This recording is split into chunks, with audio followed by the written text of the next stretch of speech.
Nick, this is the last time I'm going to say it. You have to kill Eileen Wos because she'll kill again. On November 30th, 1989, Eileen Wos brutally killed Richard Charles Mallory, which she claimed to have done in self-defense. However, hours before her execution, Eileen sat for this interview where she revealed dark and disturbing details about her crimes, changing the public's narrative about her life forever. Here are the most disturbing last interviews of famous serial killers. Why do you want to be executed? I have to be. Because I will kill again. No, I would do it again. I've been molesting kids nonstop since I was 13 years old, over half my life. Anything happened, I can guarantee I'd do it again, and sooner or later I would kill another child. January 5th, 1993, Wesley Dodd was executed by hanging at the Washington State Penitentiary. But unlike many serial killers who deny their crimes, Dodd openly admitted that he needed to be executed. Born back on July 3rd, 1961, in Toppenish, Washington, Wesley Allen Dodd revealed in an interview that he'd never experienced abuse or molestation as a child. However, he admitted to feeling a deep sense of neglect throughout his life. He would explain that neither his family nor his school friends ever expressed love toward him, leaving him emotionally isolated. And the first time he felt any sense of affection would be when he discovered his sexual attraction to boys. Now, as a teenager, Wesley began acting on these disturbing impulses in increasingly aggressive ways, starting with inappropriate behavior toward his younger cousins. He soon extended that behavior to other boys in the neighborhood. Despite numerous reports made to his parents and the authorities, Wesley repeatedly evaded consequences. Much of this was because he didn't appear to be a significant threat. He seemed well-adjusted and even likable, but beneath that seemingly normal exterior lay a dark obsession that eventually intertwined with his violent intent to kill. On September 4th, 1989, Wesley drove to David Douglas Park in Vancouver, armed with a fish fillet knife and shoelaces, hunting for his victims. He would target two brothers, Cole and William Neer, and then lured them to a secluded spot. There he restrained them, committed these horrific acts, and ultimately stabbed them to death before fleeing the scene. This would mark his first known murders, but it was far from his last. Over time, Wesley went on to claim the lives of more boys in some of the most horrific ways you can imagine. Now, his downfall came on November 13th, 1989, when he drove to Camas, Washington, about 12 miles from Vancouver, and attempted to abduct James Kirk II from a restroom at the New Liberty Theater. However, James proved to be a tougher target than Wesley anticipated. As Wesley tried carrying him out of the theater, James fought back with all his might, kicking, punching, and screaming for help. He would alert the theater security, forcing Wesley to abandon him and flee. He ran to his car and drove off, but luck wouldn't be on his side. His car broke down almost immediately, allowing James's father to catch up and report him to the police. When authorities apprehended Wesley, he confessed to the murders of Cole and William Neer, as well as another boy, Lee Azelli. He was charged with aggravated first-degree murder for their deaths and attempted kidnapping for James Kirk. Wesley pled guilty to all charges and was sentenced to death. However, what unfolded after his conviction added this unexpected twist to a grim tale. Wesley was offered death by either lethal injection or by hanging. He chose to be hanged because he killed his last victim the same way and also felt he needed to die in the same brutal fashion. You see, he believed a brutal death was what he deserved. It's pretty crazy. But in his last interview, Wesley openly admitted that if he was ever released, he wouldn't stop killing, emphasizing that death was the only punishment that truly fit his crimes. He even took it a step further by writing a pamphlet aimed at helping parents protect themselves from predators like him. Now, during the interview, there was a clear sadness in his demeanor, as he fully understood the depth of his problem, a problem he believed only death could resolve. How do you live with yourself daily? At times it's not easy. Like I said, there's times I think about what I've done. I think about some of the things the boys said before they died, and that's real hard to think about. At 12:05 a.m. on January 5th, 1993, Wesley was executed, marking the first legal hanging in the U.S. since 1965. The autopsy showed that he died within the first 2 to 3 minutes, and there was no broken neck, meaning one thing: he passed away before the rope even had a chance to strangle him. it seemed clear that Wesley was ready for death. Do you look forward to dying? In a way, yeah, I think it'd be a relief. I don't have to think about all these things anymore. The last 10 years was just like that. Years of a drug nightmare. In 1969, Velma's world began to collapse amidst the chaos. She turned to prescription drugs, a crutch that quickly became an addiction. Drugs, they were my escape, she admitted during a chilling prison interview. And for 10 years, she described herself as trapped in a haze of relentless nightmares, often unsure of her actions or even her surroundings. Now, she confessed that it was this dependency that ultimately set her on a path to incarceration. Born on October 29, 1932, in Eastover, North Carolina, Velma Barfield grew up near Fayetteville.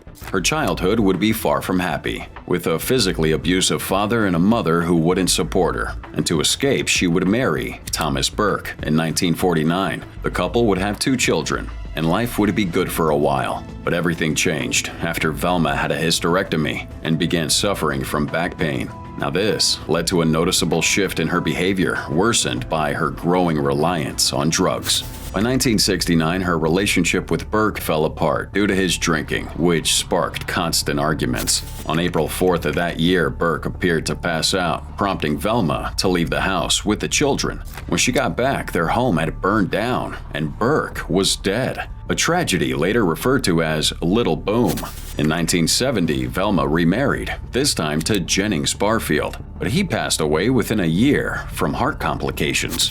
In 1975, Velma was caught writing bad checks, and she had some trouble with the law, given a 6-month prison sentence, but only served 3. In 1976, Velma had shifted to working as a caretaker, more specifically a home health nurse, for an elderly couple, a 94-year-old Montgomery Edwards and his 84-year-old wife, Dolly. But tragedy struck again while looking after the Edwards couple, with both of them passing away within a short time. Velma eventually admitted to poisoning Dolly Edwards, who died a few weeks after her husband's death of a stomach virus.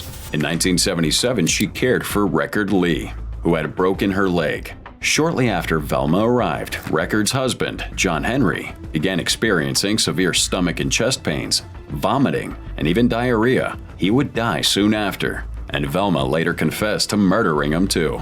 Another victim would be her boyfriend, Roland Stewart Taylor, who was also a relative of Dolly Edwards. Velma was arrested in 1978 and confessed to killing Lillian Bullard, Dolly Edwards, and John Henry Lee. However, she denied any involvement in Jennings Barfield's death. Ultimately, she was tried and convicted for the murder of Roland Stewart Taylor. In what seemed to be her last interview before her death, even though she would speak openly about how drugs had derailed her life, the most disturbing part was when her attorney stopped her from addressing whether she was aware of her actions during the crimes. That was pretty weird, especially for someone about to be executed. Anyways, she instead shared that she had found God during her time in prison. According to her, this newfound faith had been her anchor, helping her endure the challenges of incarceration. She would also express remorse for the pain her actions had caused, apologizing to those affected by her senseless killings. I'm sorry for the hurt that I've caused so many people. However, many people remained unconvinced and dismissed her apology. On November 2, 1984, Velma Barfield was executed at Central Prison. She was laid to rest in a quiet rural cemetery near the grave of her first husband, Thomas Burke.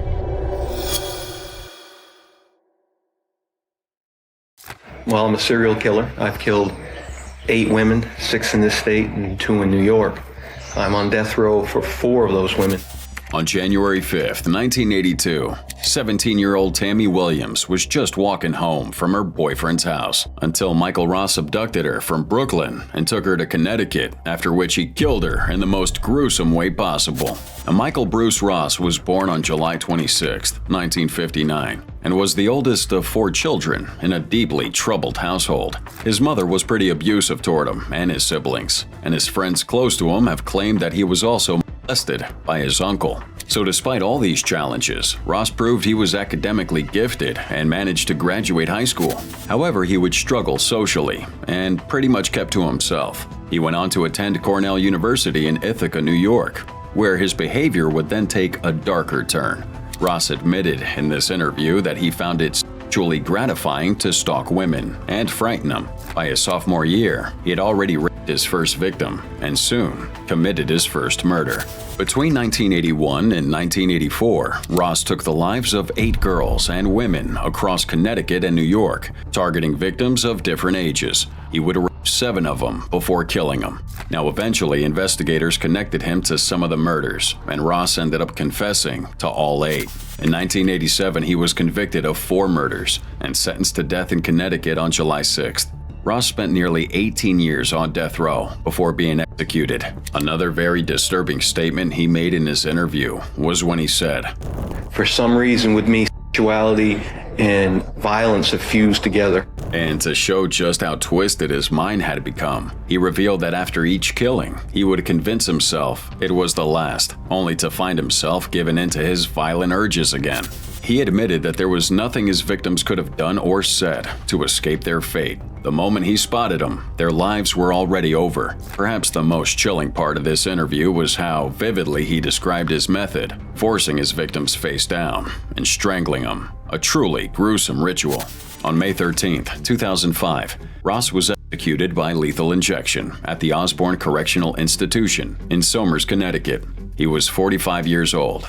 Now, despite expressing regret in his final days, Ross declined a special last meal and instead ate the standard prison dinner that day. When asked if he wanted to make a final statement, he simply replied, "No, thank you," without even opening his eyes. A cold response from someone so deeply entrenched in darkness.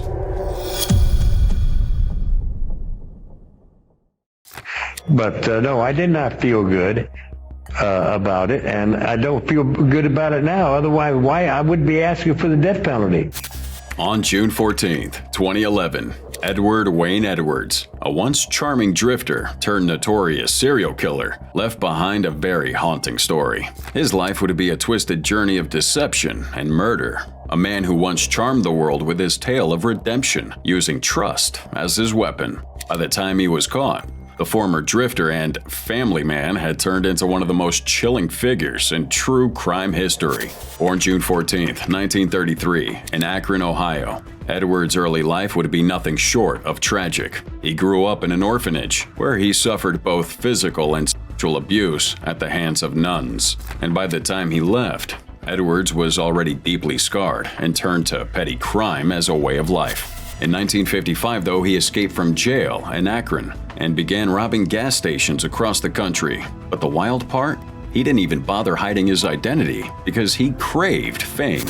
And by 1961, Edwards had achieved the notoriety he sought, just not in the way he might have hoped. He took a nice spot on the FBI's 10 most wanted list after a second prison escape, and at that point it seemed like he either had a death wish or had just completely lost touch with reality.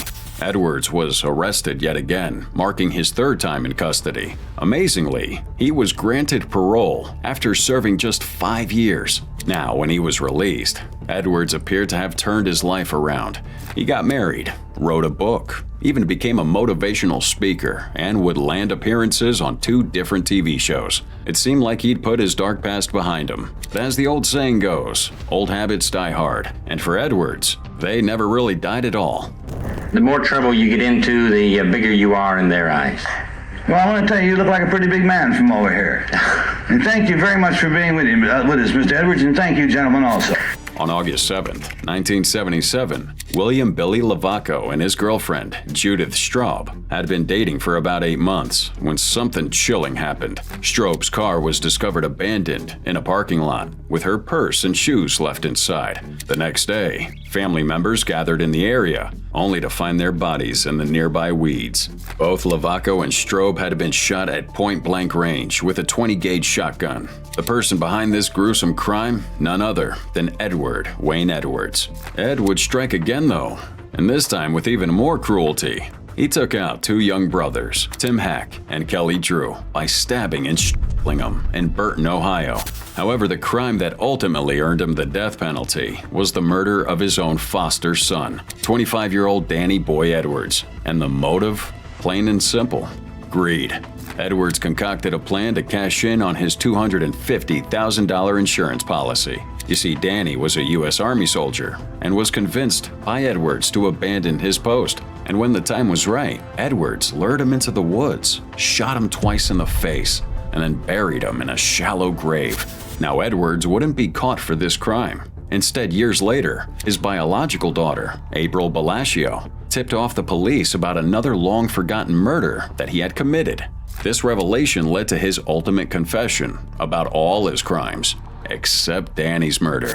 While awaiting trial, Edwards finally admitted in jail to killing his foster son, which reopened the case against him. He was found guilty and sentenced to death. During his final days, Edwards, frail and ailing from multiple health issues, chose lethal injection as a method of execution. But he would never live to see that day because he died of natural causes just 4 months before that scheduled execution. In his final interview, looking weak and aged, he left behind these chilling last words. I am not proud of any of this, and I certainly wouldn't recommend it for anybody to follow in my footprints. I didn't particularly care for people. I don't care about myself, really. I don't care about what happens to me. I never did, really. In 1989, a haunting glimpse into the mind of a man who terrorized California throughout the mid-1980s was seen during this interview after his conviction. Richard Ramirez exposed just how deeply disturbed he was, beyond the trail of murders, burglaries, and assaults. It was his own chilling words that truly captured the darkness within him. Born back in February 29, 1960 in El Paso, Texas, Richard, the son of Julian Tapia Ramirez and Mercedes Munoz Ramirez, is often described as a made psychopath. Richard grew up in this abusive household, where his father would frequently mistreat him, and this would develop disturbing fascinations throughout his teenage years. He was also influenced by an older cousin who would teach him some military skills, which he would incorporate into his killing spree. And the cherry on the cake is that Richard developed a strong interest in Satanism. By the time he moved from Texas to California, at around the age 22, his life took a darker turn as he became heavily addicted to cocaine. That addiction drove him to commit a series of violent crimes, which included burglaries, murders, attempted murders, rapes, and assaults.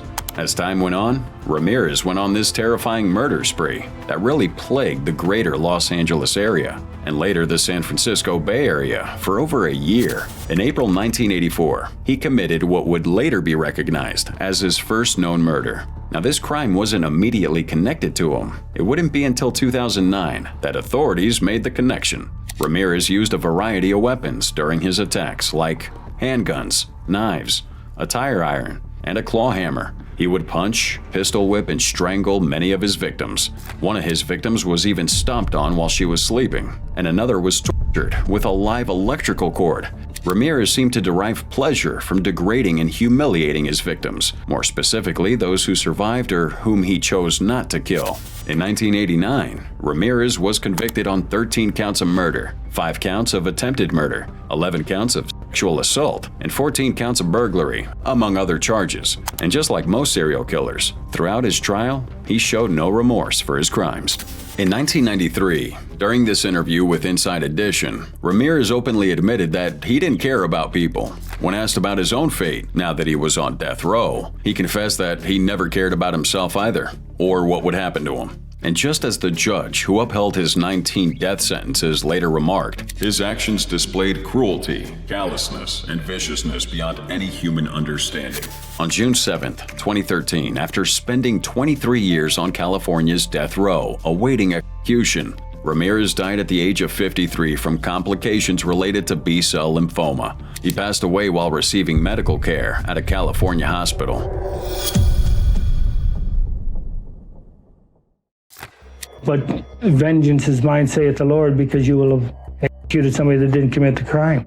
That's John Wayne Gacy, also known as the Clown Killer. insisting he's innocent during his interview with Walter Jacobson. And I think he embraced the personality of a clown because 13 years earlier, he'd already admitted to the police that he was responsible for the murders. Born back on March 17, 1942 in Chicago, Illinois, John Wayne Gacy led a double life. By day, he was a businessman and a clown at children's parties. But at night, he became a terrifying serial killer.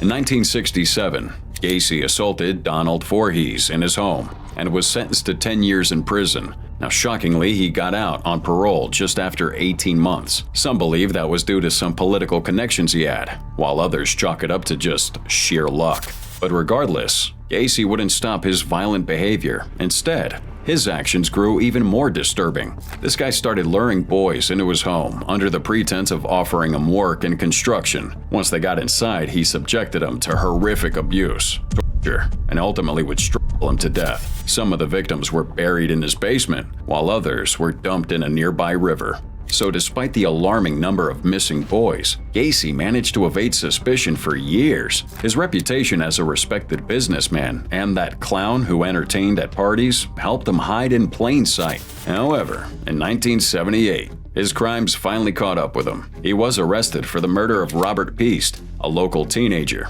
And during the investigation, authorities discovered body parts from over 10 victims buried in his basement. Though Gacy later attempted to argue over the details of how he committed his murders, the evidence was undeniable. He was convicted and sentenced to death in March 1980. And like we said earlier, what makes his 1992 interview with Walter Jacobson so unsettling is his repeated claim of innocence. Despite having confessed to police years earlier, Gacy would claim that he'd undergone 3.5 hours of a truth serum test to prove he wasn't lying.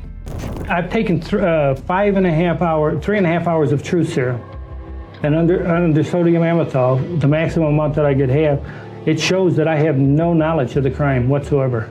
Never have had. And as Jacobson put it, he was rambling and often inconsistent, but always very cagey. After spending 14 years on death row, John Wayne Gacy was executed by lethal injection on May 10, 1994. Do you deserve to die? I can't answer that question. No, it's the ultimate question. It is the question. For what I did, yes, I think I deserve to die. November 9th, 1980. Carol Edward Cole's long, chilling spree of violence marked the unraveling of a man who had spent decades hiding in plain sight. But it's kind of crazy to think how someone could slip through the cracks for so long. Born back on May 9th, 1938, in Sioux City, Iowa, Cole grew up with his parents and younger sister. Now, the majority of children experience a typical upbringing, but Cole's path to becoming a mass murderer was shaped by events in his early years. After his father had left to serve in World War II, his mother began a series of relationships with different men. By then, the family relocated to California, where her striking looks caught the attention of wealthy and influential individuals in the Golden State. Meanwhile, Cole endured constant abuse from his mother. She wouldn't only threaten him to ensure he kept quiet about her affairs, but also would humiliate him by dressing him as a girl and sending him to school that way. And you could imagine the relentless bullying and ridicule from his classmates. This troubled childhood would leave deep scars. His pent-up anger exploded. Cole ended up drowning a classmate named Dwayne in a lake. The authorities ruled that death as an accident, and that incident marked the beginning of Carol Cole's dark and violent path. Between 1960 and 63, Cole was repeatedly admitted to various mental institutions, and during one of these stays, a doctor noted a troubling pattern in how Cole interacted with women. Let's just say the doctor's observations were crucial in understanding Cole's disturbing behavior. Nearly half of his murders involved women, and he seemed to harbor a twisted fantasy of killing them before engaging in intimacy. Whether that stemmed from his chaotic upbringing or the abuse he suffered at the hands of his mother wasn't entirely clear. A few months later, though, Cole moved to Texas, where he met Billy Whitworth, an alcoholic sex worker, whom he eventually married. At this stage, Cole was already a killer, but his marriage to Billy Whitworth pushed him past the point of no return. His growing hatred toward women fueled his murderous urges, leading him to take the life of one victim he would regret killing for the rest of his days, a girl he couldn't stop mentioning, even in his interviews. Especially the one that was the 11-year-old girl way back in 1967. Spending 5 years in prison for her death only seemed to unleash something even darker within Cole. By the time he was released, he'd become a true monster. Over the next 9 years, he brutally murdered 14 women, with the most harrowing being the 1979 killing of Mary Cushman. But no one can outrun justice forever. His string of crimes finally caught up with him.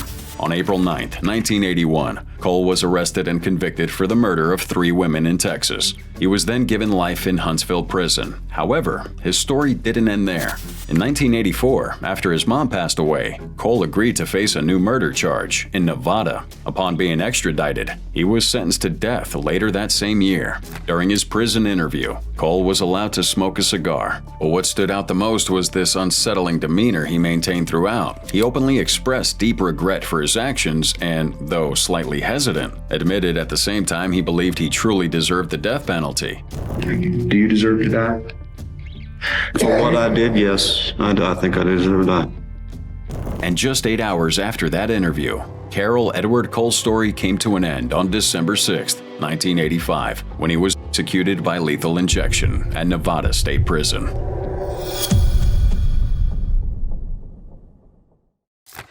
And without exception, every one of them was deeply involved in pornography without question, without exception.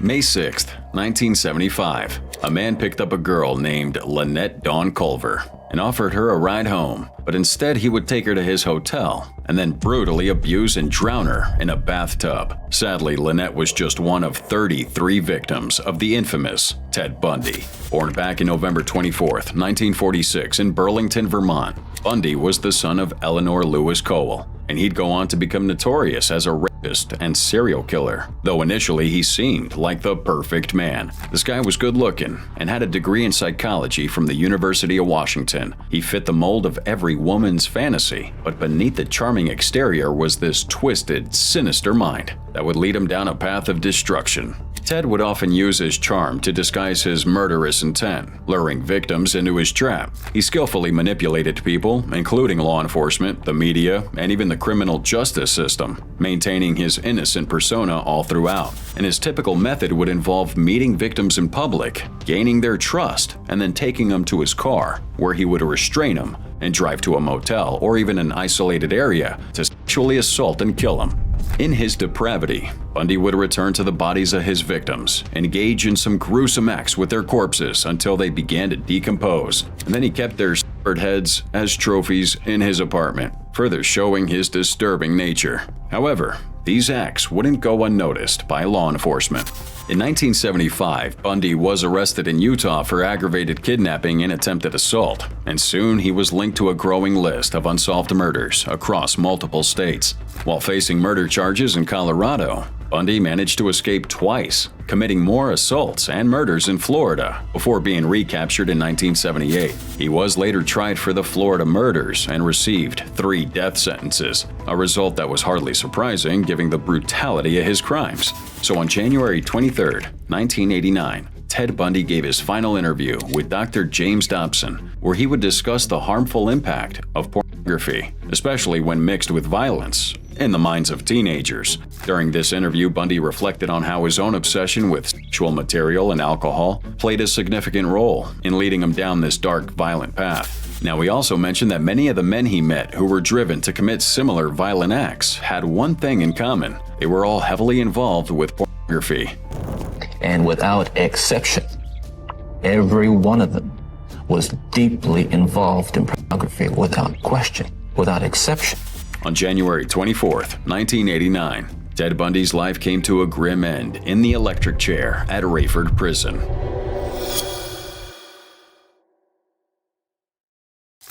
Do you want to die? You want to? Oh man, if I was to leave this planet, it wouldn't be no big deal to me, because this is a wicked, wicked world. Wicked world. It's October 9th, 2002. Eileen Wos was executed by lethal injection in Florida. She'd been working as a prostitute along Florida highways, where she shot and robbed 7 men. Now, many think of her as a serial killer, but her story remains as a fascinating one.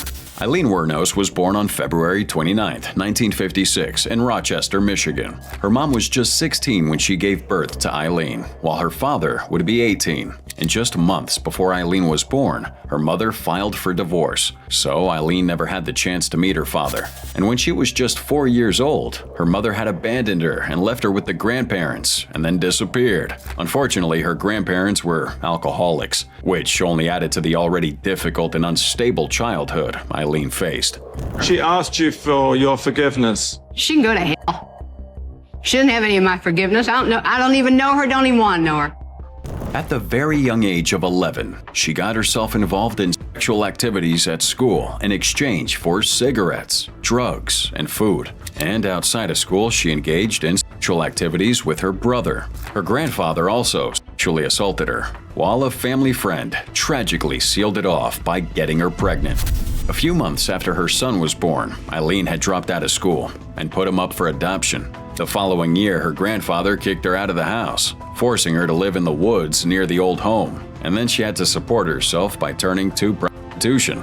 So between the ages of 14 and 22, Eileen tried to take her own life 6 times, including one attempt where she shot herself in the stomach but still survived. After that, she committed several offenses but was never seriously punished. Her first victim would be Richard Charles Mallory, a man she said raped and sodomized her after luring her to a secluded spot for sexual services. Over the next 12 months, though, she had killed 6 more men, and even claimed that the police knew about her murders, though she wouldn't be arrested, at least not yet. Did you know there was helicopters dropping down from the sky? Deputy sheriff with decoys picking me up 4 or 5 months before my arrest? It was covered up. On January 9th, 1991, Eileen was arrested due to an outstanding warrant. When she went to trial on January 14th, 1992, she was found guilty and sentenced to death. And just days before her execution, she released a statement that read, "I killed those men, robbed them as cold as ice, and I'd do it again too. There's no chance of keeping me alive or anything, because I'd kill again. I have hate crawling through my system. I'm so sick of hearing this she's crazy stuff. I've been evaluated so many times. I'm competent, sane, and I'm trying to tell the truth. I'm the one who seriously hates human life and would kill again." In her final interview, Eileen tried arguing that the system had used her to kill those men, profiting off her actions, but in the end, they abandoned her and did nothing to help her. You sabotaged my society and the cops and the system. A raped woman got executed. On October 9th, 2002, Eileen was executed with lethal injection. But before entering the chamber, her final words to the public were, Nick, this is the last time I'm going to say it. You have to kill Eileen Wos because she'll kill again.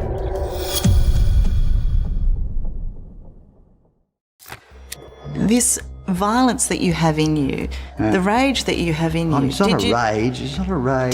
Did you learn it, or were you born with it? Do you reckon? In the 1970s, Mark Brandon, widely regarded as one of Australia's most infamous criminals and serial killers, developed a chilling taste for violence from a young age. Pretty famous for his intimidating tattoos and dark violent stories, but beneath the notorious surface, there was more to the man than just his acts of terror. He was both feared and strangely admired. Born November 17, 1954, in Melbourne, Victoria, Mark Brandon Reed, better known by his nickname Chopper, which he got from a childhood cartoon character long before his criminal days, was raised by a war veteran father and a devout Seventh-day Adventist mother. Growing up in a tough working-class neighborhood, his family faced financial struggle, and his father was often absent or abusive. During his teenage years, though, Mark's life would be marked by petty crime and violence, pretty much laying the foundation for his future criminal career. Known for that short temper and aggressive behavior, it'd be those traits that would follow him into more serious criminal activities as he got older. By the time he was 20, this guy's been in and out of prison multiple times. He became notorious in Melbourne's criminal world, as that rough upbringing and harsh surrounding played a big part in shaping his tough personality and criminal path. But in a dramatic move, he would chop off his own ears to escape a max security prison wing where he felt his life was at risk. His activities would span to armed robbery, drug trafficking, and extortion, but he eventually gained a reputation for targeting other criminals instead of the general public. That mix of heroism and terror made him a unique figure in the underworld, but despite his violent ways, he was never really convicted of murder. In his interview with Tara Brown, Reed showed a combination of arrogance, disrespect, and pride. When talking about his violent actions, he vividly recalled killing his victims, including Desmond Costello in 1971, where he used his legs to suffocate him, and even laughed about it while describing the brutal act. Danny's gone. When you threw, why are you laughing? Danny goes. So what did you do then? Step on his fucking throat. We just went like that. Just took a bloody, just a bit of a, that's all it took. The interviewer freaked out and even asked why he found the whole thing amusing. But in contrast, when discussing his encounter with Sid Collins in 2002, Reed showed nothing but disdain and disrespect for the people he killed. He repeatedly cursed Collins, calling him an idiot for attempting to reconcile, and boldly claimed that he had killed him with his own gun. He even described the sound of the gunshot as he shot him. I'll see you backstage. I come and talk to us backstage. He was there. Oh, I couldn't believe it. Mad. Idiot. Completely insane. Off his head on cocaine. Oh, I'm not going to tell you what happened then, but we took him, I've got him in I hopped into his car, going back to his place, bang, bang, bang, bang. And I shot him the last time with his gun. I killed him this time with his gun. He used his story to provoke and disturb his audience, often laughing or even downplaying the violence, which really did highlight complete disregard for human life and the seriousness of his actions. Turns out, though, that on October 9th, 2013, Mark Brandon Reed had passed away at the age of 58 in the Royal Melbourne Hospital, Parkville, Victoria, after battling several health issues.